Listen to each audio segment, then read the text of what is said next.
in a world of a law, how you would define tokenization of real-world assets from a legal perspective? To be honest, I don't know if there is an actual official legal definition. The way I look at tokenized assets is actually from a technical point of view. So a real world asset as opposed to a digital asset, which is a representation, if you like, of a real world asset, is some sort of tangible asset. But it could also be an intangible, because I think you'd be able to use intellectual property as well. So these are assets that have an existing body of law that governs them, that's been, let's say, tried and tested for a period of years. The tokenization element, or the digitization of these assets, is then a representation of certain rights, not necessarily all of the rights, ideally in that asset, but it doesn't necessarily need to be in that asset. It could be in a contract against the owner of that asset. So the tokenization really is just some sort of digital representation of rights that is on the blockchain in relation to an underlying asset. So this was the explanation of a lawyer. I saw many questions. Lots of marks. comments. Still, the audience have the chance to submit here something to the conversation. Still no one. Unbelievable today.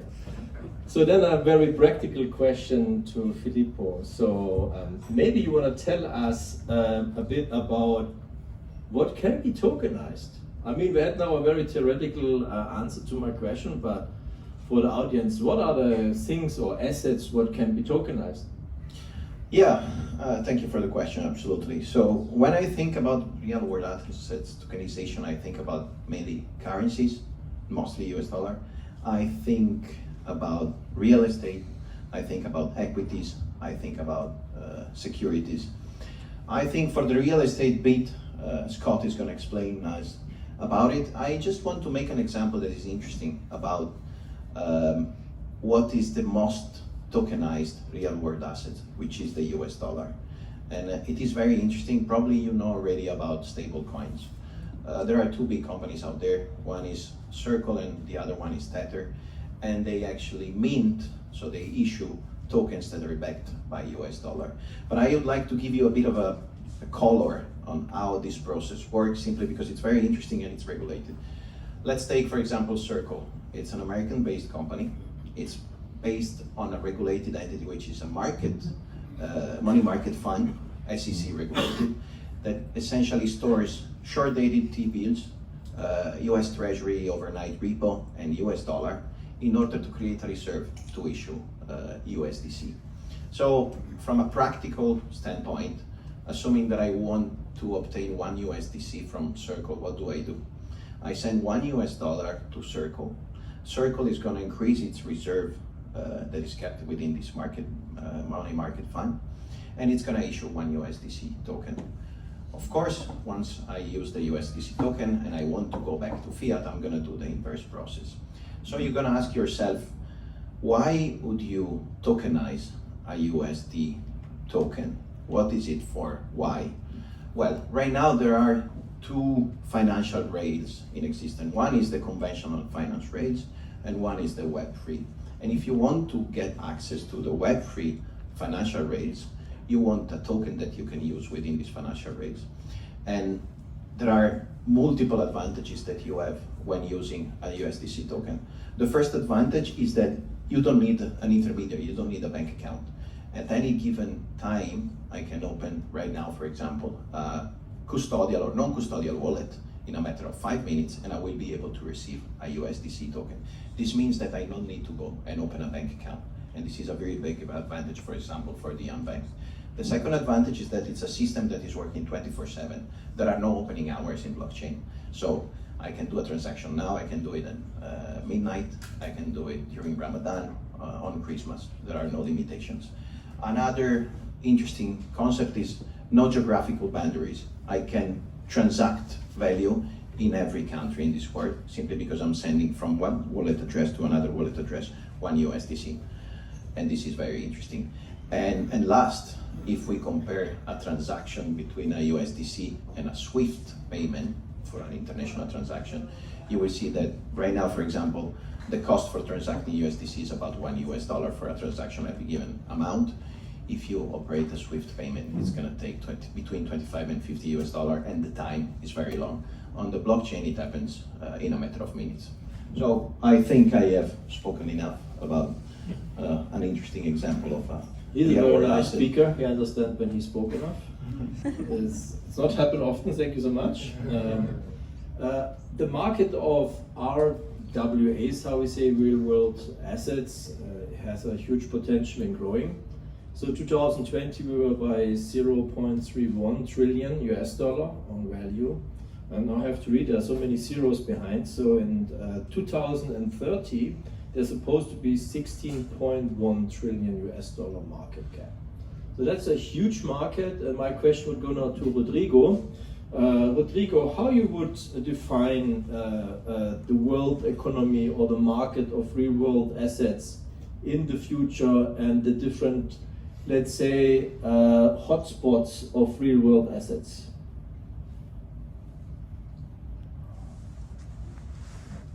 We don't hear you. Sorry, we can't hear you. You're muted, Rodrigo. Okay, am I back? Yes. Yes. Okay, so it's a good question. It's when we look at real world assets, I tend to look at the portable assets that are readily available in the market, that all of its configurations and the way they are already structured in traditional markets are easily portable to an infrastructure to make it frictionless and to actually promote fractionalization or to facilitate the access for global investors into other markets.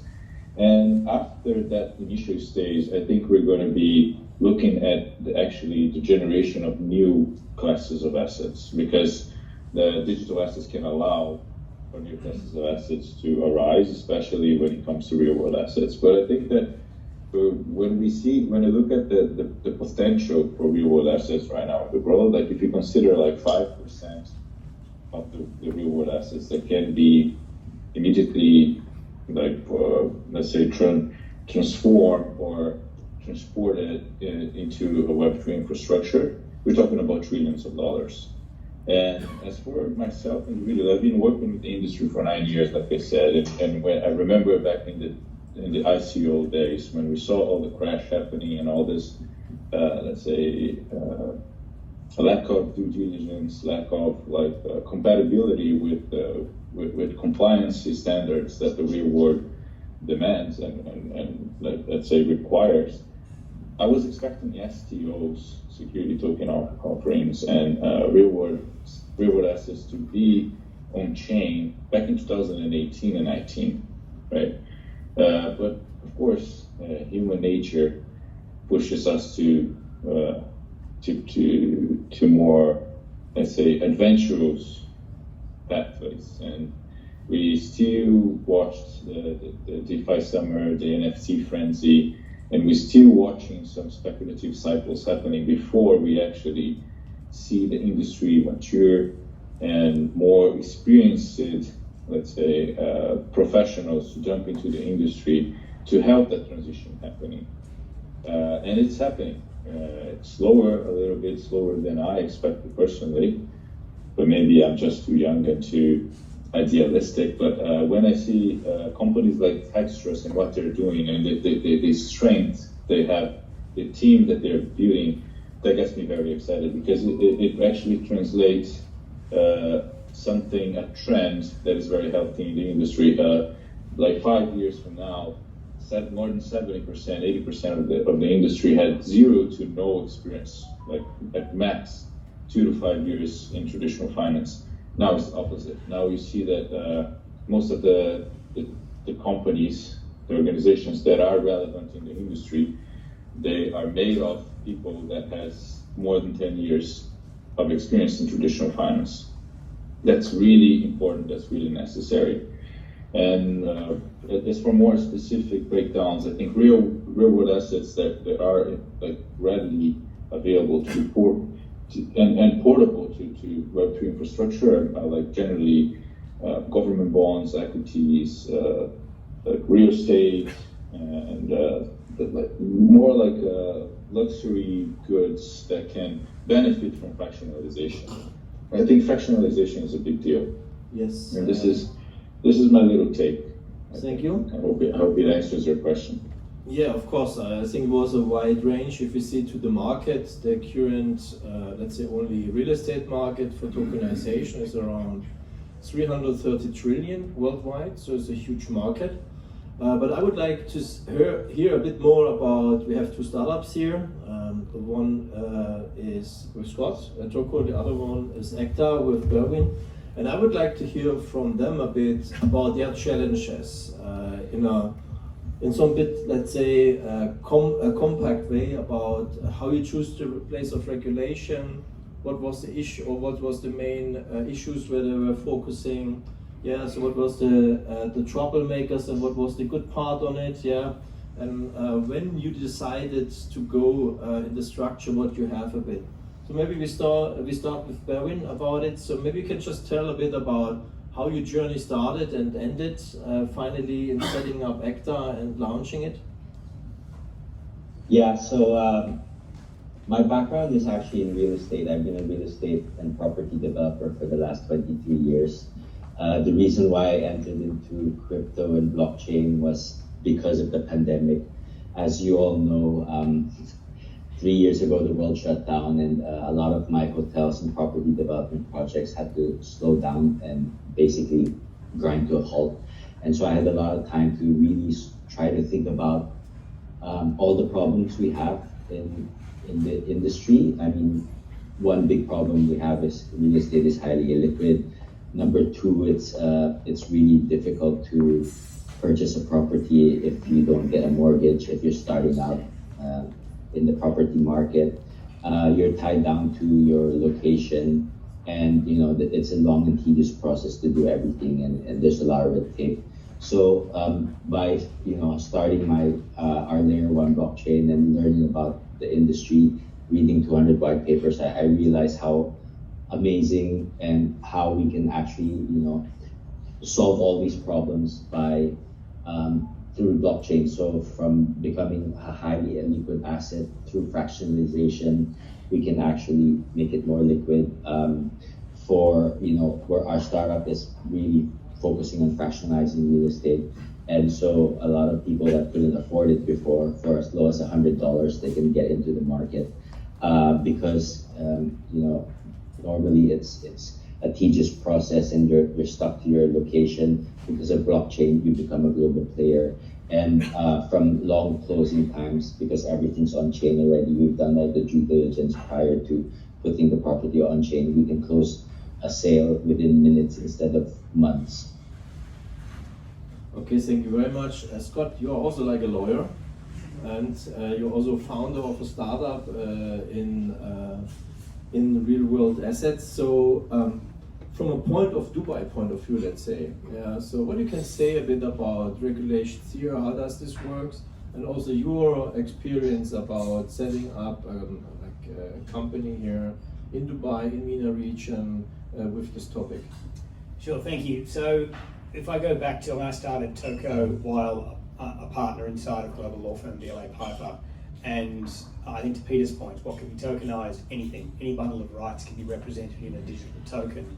And the way we mint assets, they're very data-rich assets where we hash contracts, we embed information, we have data fields, we use technology to actually enrich and put lots of information into the tokens. And again, one of the reasons for this is, as we talk about that liquidity is, one of the barriers to liquidity is asymmetric information.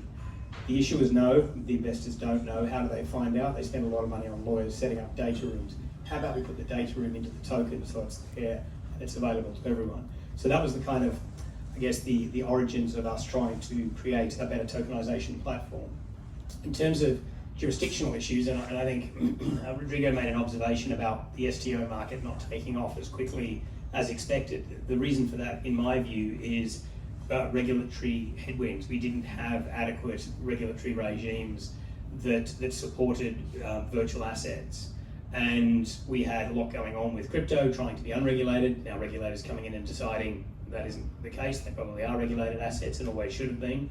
So again, we started from the outset of saying, well, let's presume the types of real world asset tokens that we're talking about are without doubt going to be regulated. Whether you call them a security or a commodity or something else, different regions, different countries have different laws, but without doubt, these are going to be regulated assets. And I think what we're now seeing is even the most, clear cut of, ETH is now even being challenged as probably a security under the SEC interpretation in the US. So we're seeing a move towards regulation. We always presumed regulation would come. I was sitting in Hong Kong.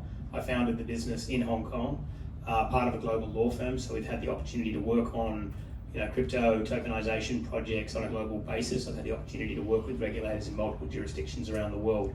We knew somewhere would pivot and realize what was needed was a framework to actually support the digitization and tokenization of real world assets. I'd spent time actually in this region 4 or 5 years ago. I was at the first FinTech conference in Abu Dhabi in 2019 with Toko, and we thought that might have been it, but it hasn't been so far. And again, we haven't seen it take off. And again, to my mind, we haven't had an adequate regulatory framework. Last year, VARA appeared, a newly formed entity within DWTC. I was part of the advisory team, so we were invited by VARA along with DLA and Toko and some other advisors to help with the writing of that law. So we're privileged enough to be in there and supporting the development of this new framework.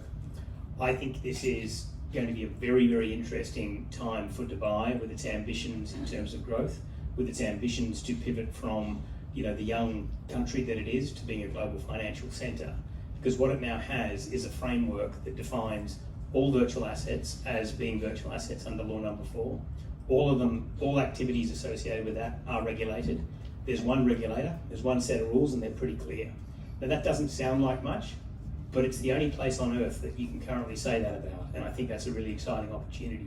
I always said I'd never live in Dubai, now I am, and the reason is because of the VARA framework. And so that sort of regulatory journey and how we ended up here, and obviously we've been supported by the regulators to bring the business in here, has been an important part of that journey. Yeah, I mean, the whole VARA regulation, everyone thinks, let's say there's something good coming up, but it's more or less, in my opinion, the VARA regulation came to protect Dubai interests in the world, because we saw many things going on in Dubai where might be not so, let's say, in alliance with the authorities.